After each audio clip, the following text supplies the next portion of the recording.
All right. So we had two invitations that we practiced before you went off to your expo.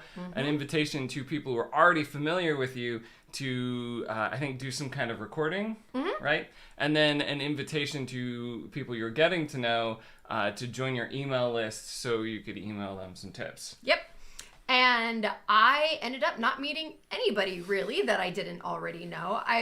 Very, very brief introductions for, a couple of people, but like Alex said, there was a hurricane. So we had Hurricane Nicole, which hit off of the coast of Florida, and then we got kind of some of the backlash or residue or whatever about 2 hours into the start of our event. And so I barely had time to, help out with our booth, let alone walk around to other people and get to know them. So, that just kind of shows, all right, sometimes you prepare for something that ends up being different, and that's okay. Excuse me. But as far as the ones where I was talking to the people I did know, I had two people in mind that I really wanted to do something with, as far as a collaboration.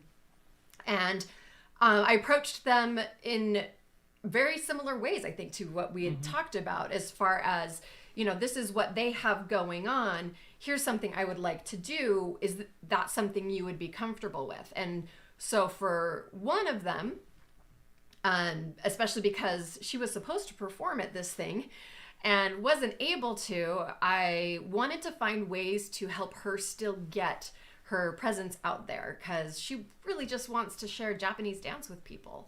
And so I pitched the idea very quickly, actually, of how about we do an interview via YouTube and post that online.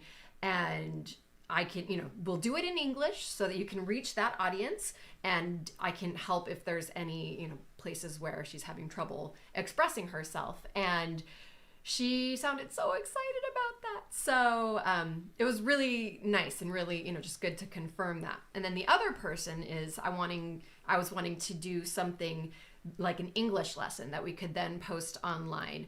And, again, similar to, what we talked about, he's got these certain goals for kind of global outreach. And would he be comfortable with us having a couple of sessions online and, going and showing what that's like? And he, again, was very enthusiastic, yes, about that. So, yay. Nice. That's great. Well, and I think, so there's that opportunity that you were prepared for. That went really well, especially because you were ready, right? Yay! With something specific, you practiced it, etc. I think there's an opportunity even in missed opportunities with events.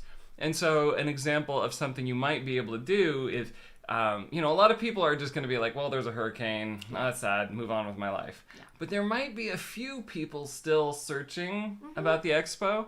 And so the idea is, like, for instance, if you post on Twitter, with whatever expo hashtag, for instance, people who are still like searching or like wondering what they missed, or at the expo, they might find you.